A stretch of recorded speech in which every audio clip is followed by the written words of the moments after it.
A ver, hola Gabriel, ya estamos con el próximo episodio, episodio 15. Bueno, y vemos de que el episodio 14 ha sido corto y bueno, ha sido más como se dice una bastante música espacial. Sí, me parece bien, ha sido un buen trabajo. Y en este episodio 15,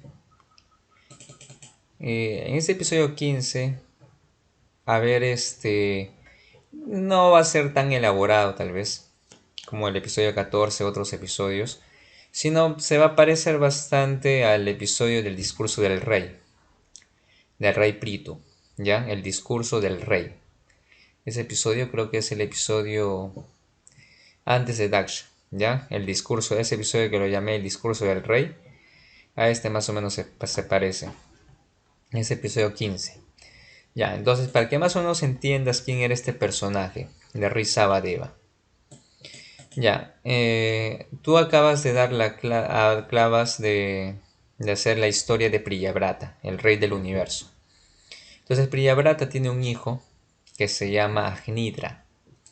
Pero Agnidra no es un personaje que tenga mucho contenido. En realidad su contenido se podría decir que es un poco de bastante disfrute, es de bastante disfrute material.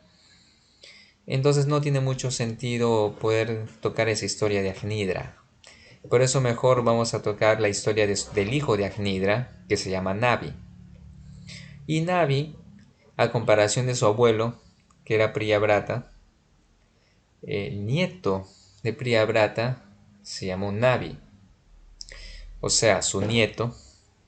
O sea, Priyavrata llegó a tener un nieto y que se llamaba Navi. Pero Navi no era tampoco incluso tan avanzado como su abuelo, Priyavrata. Era un personaje que también estaba en la senda espiritual, pero no era muy avanzado, al menos eso se demuestra aquí, que también deseaba disfrutar del mundo, pero de otra manera, ¿ya? Entonces, a grandes rasgos, de qué trata esta historia? Esta historia trata de un hombre que deseaba tener como hijo a Dios, y aquí primero vamos a comenzar. Primero se comienza la historia indicando de que quién era Navi. Entonces Navi es el nieto de Priyavrata, ¿ya? Y se abocó a realizar una ceremonia de fuego para tener como hijo al Señor Supremo. Ese fue su objetivo de hacer la ceremonia de fuego. Eran otros tiempos, ¿ya? Ahí hacían ceremonias con objetivos especiales. Y las personas que lo ejecutaban eran personas muy cualificadas. Entonces actualmente eso prácticamente podría decirse que es un poco difícil que se logre cosas así. He escuchado que incluso si tú te vas a la India, vas a escuchar bastantes personas que hacen ceremonias de fuego con objetivos. Pero eso va a depender bastante del sacerdote, ¿ya?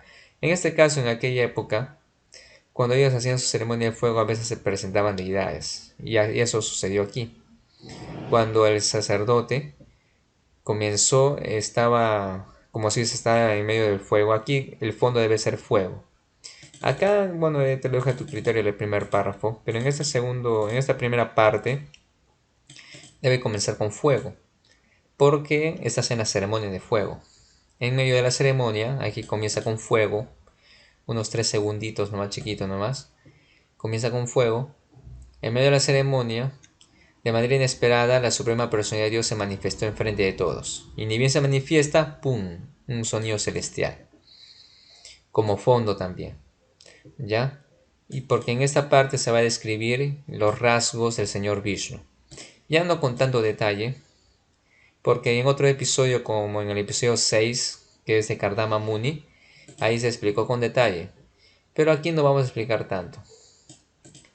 ¿Ya? Entonces, así es, ceremonia de fuego y ¡pum! Sonido celestial porque fue algo inesperado.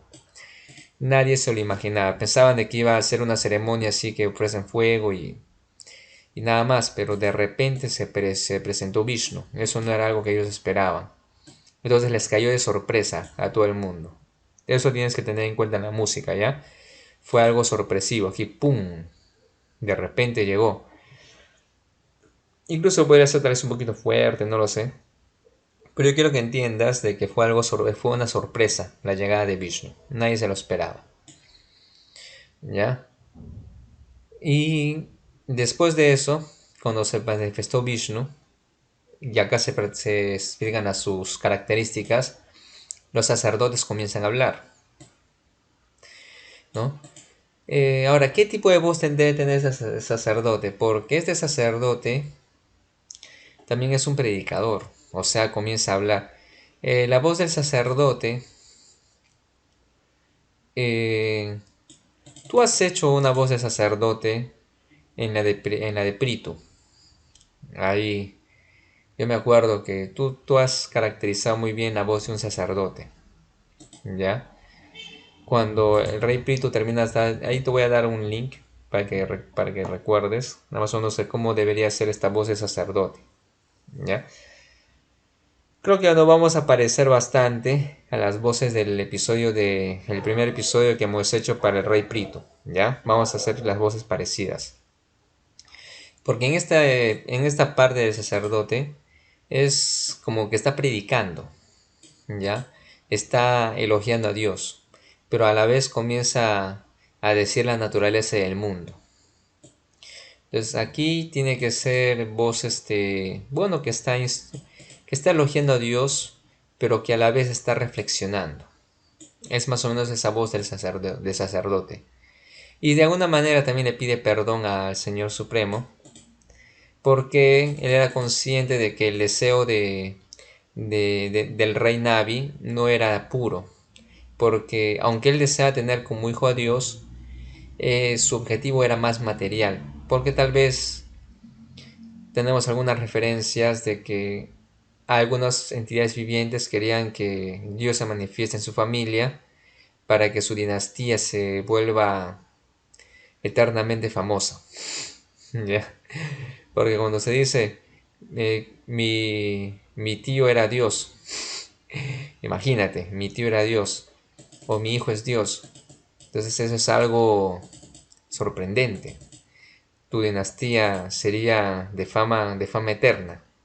Entonces más o menos se puede entender acá de que este rey Navi, como se dice, deseaba tener como hijo a Dios, pero con un sentido de disfrute material, porque quería volverse famoso. ¿Ya? Esa es una respuesta. Tal vez hay varias, ¿no? Pero esta es una. Hasta que el Señor Supremo le responde y le dice de que es imposible que yo nazca como tu hijo porque yo soy uno y sin igual. Pero, considerando que los sacerdotes son muy queridos por mí y todo lo que ellos hablan nunca son palabras en vano, entonces yo me voy a expandir yo me voy a expandir y descenderé en el vientre de la esposa del rey. Y al final el Señor acepta esto. Ahora, hasta ahí sería esta parte, más o menos claro. El rey Navi alcanza el destino supremo. Entonces en esta parte vamos a hablar acerca ya de la partida del señor Navi, del rey Navi. Entonces el Señor en el mismo momento que nació, el Señor en el mismo momento que nació como hijo del rey, manifestó todos los signos de la divinidad. Acá podría decir, acá podemos poner la estrella de luz tal vez.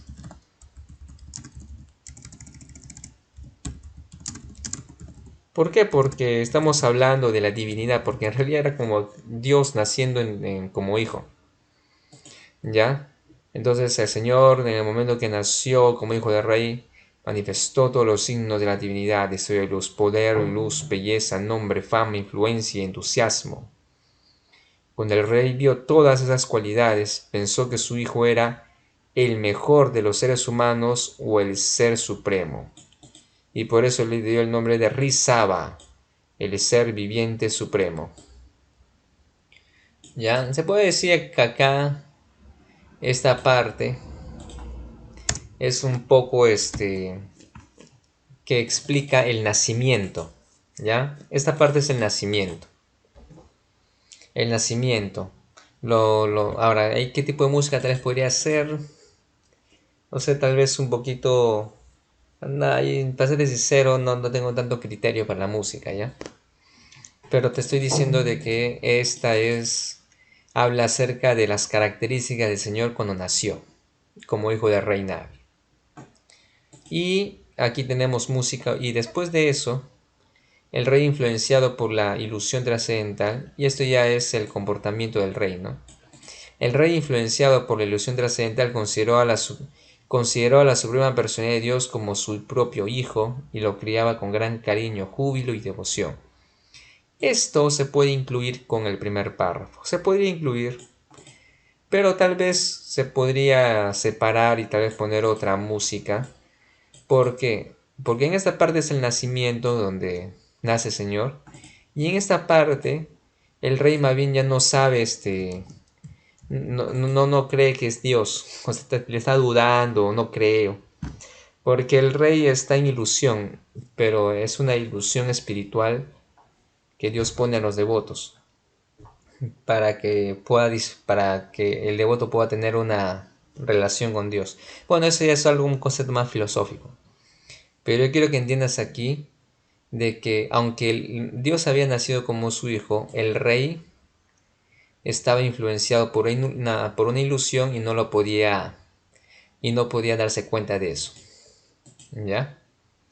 Eso es ese es el contexto de esta parte. Después de eso, aquí ya se habla a Rishabhadeva como adulto, porque si Rishabhadeva era muy popular entre los ciudadanos y funcionarios del gobierno, ministros, como emperador del mundo. Aquí podría decirse, tal vez se podría, tal vez es una opción, a ver cómo crees tú, que no solo, ahí se podría poner como fondo una música de palacio, pero tal vez se podría decir que era un hombre muy popular. Ahora, ¿cómo se podría hacer un efecto de hombre popular? Tal vez poniendo las voces de, como se dice, de personas, como se dice, haciendo, así como cuando viene un artista, se sienta en el escenario y comienza y saluda al público. ¿Qué hace todo el público? Dice, ¡yeah! Dice todo, ¿no? Todo el mundo así saltando y gritando. Pero hay una voz característica ahí que es ¡yeah! Que dicen, ¿no? Tal vez, si tú a ver cómo vamos a hacer, ¿tú qué crees?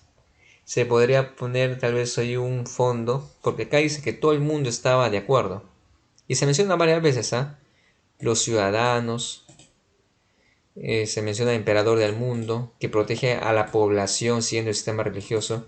Tal vez se podría poner un fondo de que están así, yeah, que están así, eso es una opción. Pero si no, esa opción, si tal vez no sería muy correcto, o tal vez muy difícil incluso de encontrar el efecto, yo creo que una música de palacio, pero de coronación a la vez. O sea, una música de palacio, pero una música de palacio como que va más. Como se dice que va a más fuerte. ¿Por qué? Porque primero se dice que él era aceptado y finalmente es para que protegiese a la población del sistema. Podría ser así. La idea es que aquí se está explicando su coronación. ¿Ya? Y después de que Rishabhadeva es coronado, ya cambia la cuestión. Porque entonces si Rishabhadeva es coronado, entonces su padre, ¿qué hace ahí?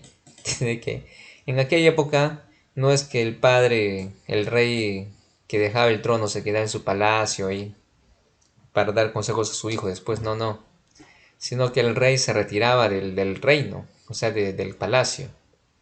Pero en este caso no solamente fue el rey, sino con su esposa, ¿ya? Así como Prito se retiró con su esposa también. Entonces luego el rey y su esposa partieron a Sabadari Kasran en los Himalayas. Entonces aquí ya es otro tema, porque acá ya estás en otro contexto acá ya. Aquí estás en un contexto, este es un contexto ya de retirada, ya. O sea, si acá era palacio, estás en la montaña, ¿ya? Estás como que entrando en una etapa de meditación. Por esa razón que después que termina la palabra Himalaya, tiene que comenzar la palabra On. Tú tienes que crear un efecto ahí de On. Allí realizó austeridades y penitencias de manera muy experta y estando absorto en el estado de conciencia de Krishna logró el estado final de su vida, estado de luz y música angelical y se elevó al mundo espiritual. Así como más o menos tú tienes esa música de Priyavrata del episodio pasado en la parte final donde tú tienes unos angelitos cantando y música celestial, más o menos así es la que tiene que ver acá. Igualito, parecido, igualito, parecido, ¿ya? En esta parte. Ahora vemos con enseñanza del señor Risabhadeva. En esta parte enseñanza del señor Risabhadeva, acá Risabhadeva ya es rey.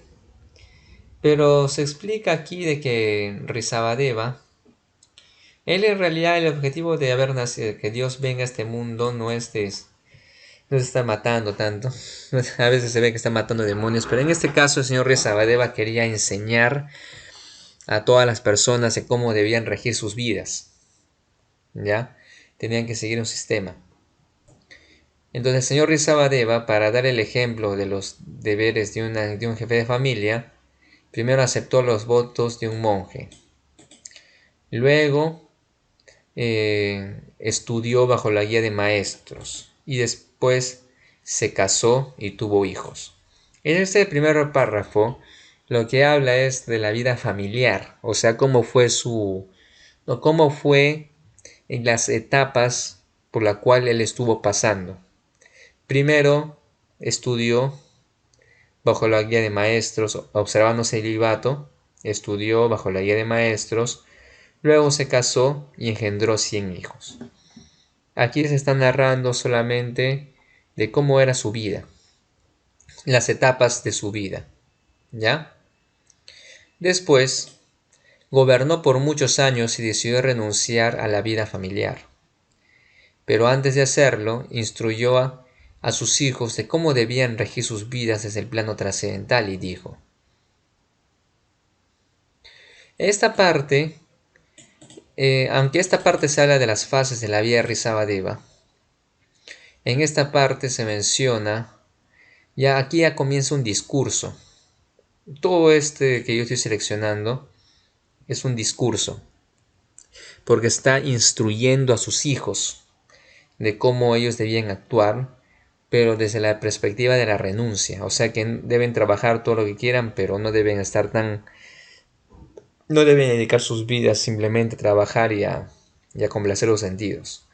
Esa es la instrucción básica que da aquí. Entonces, más o menos, ¿cómo es esto? Es como la de Prithu en su discurso del rey, dando enseñanzas, y de los Kumaras dando enseñanzas. Más o menos así, porque son enseñanzas trascendentales, son enseñanzas espirituales que Risabhadeva hace a sus 100 hijos. Él logra tener 100 hijos. ¿Ya? Es eso más o menos en todo este contexto. Ahora, este párrafo gobernó por muchos años y decidió renunciar a la vida familiar, pero antes de hacerlo, yo pienso que aquí está bien que sea a partir de acá, yo creo. Ya pues, primero puedes hacer una pequeña música o tal vez un silencio por acá, no lo sé. Puedes hacer un silencio aquí y después pum, comienza la música de instrucciones y todo esto prácticamente. Y finalmente el señor Risabhadeva, a ver, la forma mi cuerpo trascendente indica la forma de mi corazón espiritual. Aquí yo creo que tal vez podrías hacer un par de destellos de luz así que estás poniendo, ¿eh? Aquí puedes poner, ¿no? Destello de luz aquí. Yo me he dado cuenta que a veces tú estás incluyendo efectos de luz, entonces ahí podrías poner uno, ¿no? Pero ojo que toda esta parte es desde aquí hasta es todo el discurso, ¿ya? Luego, la última parte dice: el señor Risabhadeva dio esas instrucciones simplemente para dar ejemplo de cómo debe un padre instruir a sus hijos antes de retirarse de la vida familiar. Después sentó en el trono real a su hijo mayor, Bharata, y luego el señor Risabhadeva comenzó a viajar por todo el mundo, indiferente a las preocupaciones materiales. A ver, acá creo que hay que agregarle algo. El señor Rizabadeva dio esas instrucciones simplemente para dar ejemplo de cómo debe ser un padre instruir a sus hijos antes de retirarse de la vida familiar. Después sentó en el trono real a su hijo mayor Bharata, y luego el señor Rizabadeva comenzó a viajar por todo el mundo, indiferente a las preocupaciones materiales. Al final, no necesariamente tiene que haber una música trascendental, pero tal vez hasta aquí tal vez no necesariamente tanto consideración en la música, pero a partir de acá, yo pienso que como es la última parte de la historia, tal vez hay que resaltar un poco más, porque ya es el fin de la historia. ¿Cómo está al final? ¿En qué terminó Rizabadeva? ¿No? Entonces ahí tiene que haber una especie, una música que marque la diferencia, así como la del episodio de Narada Muni. Ahí te voy a mandar otro link de Narada Muni cuando está comenzando el gran viaje, tal vez. O tal vez no es tanto eso, sino podría ser otra. Ahí yo voy a pedir bastante que tú pongas tu criterio. Pero de que aquí tiene que haber una música de viaje, o que una música de viaje, de despertar espiritual, porque acá ya está finalizando un poco, y después sentó en el trono real a su hijo mayor Bharata, y ahí comienza la música. Y luego el señor Rizabadeva comenzó a viajar por todo el mundo indiferente a las preocupaciones materiales. ¿Ves? Tiene que ser diferente, ya son contextos diferentes, para también darle un buen final a la historia. Y acá como siempre en el final le pones unos 5 segundos más, así, ¿eh? Ya para no cortar tan rápido el final. Ya, más o menos así. Más o menos esta es la historia. Ya, entonces, en resumen, así rapidito, para resumir toda la historia. Primero damos un preludio de quién es ese Navi. Luego, aquí el contexto es la ceremonia de fuego. Y de repente de un inesperado se presenta Vishnu. Los sacerdotes, todos sorprendidos, le ofrecen oraciones. Este es un discurso de los sacerdotes. Y luego el Señor Supremo les responde con la bendición. Después el rey Navi alcanza el destino supremo. Aquí narra ya el nacimiento de Navi, de todo lo hermoso que era. Aquí ya era el rey y su relación con su hijo. Aquí es Rizabadeva ya es nombrado como emperador, y aquí Navi se va del palacio. Yo creo que está siendo muy rápido. Ya, pero bueno, hasta aquí nomás. Yo pienso que ya es una historia corta, son 880, son menos, alrededor de 800 palabras. Te voy a enviar también algunos detalles más, como las recomendaciones. Yo estoy dando recomendaciones, ¿ya? Pero yo voy a apelar bastante a tu criterio de las canciones y de algunas voces, porque yo prefiero basarme más en, o sea, yo te doy recomendaciones todo, pero si tú crees que puede salir mejor de alguna manera ahí, tú puedes hacerlo, ¿ya? Pero si es el tema de las voces y va a hacer un pequeño cambio, ahí me tienes que avisar para yo también estar de acuerdo. Pero en las canciones, yo sí te voy a pedir ahí, tú aplica bastante, y si hay un detalle que yo te tenga que pedir para cambiar, normal. Hasta ahora yo pienso que sí lo has estado haciendo bien, este proyecto. Me pienso que sí has puesto bastante tu creatividad. Incluso estaba pensando si tú habías sido DJ. Tú eres DJ, creo, ¿no? Y esto que has manejado bien las canciones. Y también decirte de que ya el canal se ha publicado ya tiene sus cuentas oficiales de YouTube. YouTube ya tenemos 130 suscriptores. Pero ahora estamos comenzando. Y de todos modos este proyecto va a estar ahí. Entonces no nos debe preocupar tanto si tenemos 100, 200. Sino que como el proyecto se hace, se lanza y se queda ahí, eso va a quedar ahí hasta que desaparezca YouTube. Y es un proyecto así, ahí nomás va a quedar. Entonces, no hay que preocuparnos tanto. Al menos yo no me preocupo mucho por eso. Ya pues, Gabriel, yo te voy a hacer enviando un correo, ¿ya? Muchas gracias.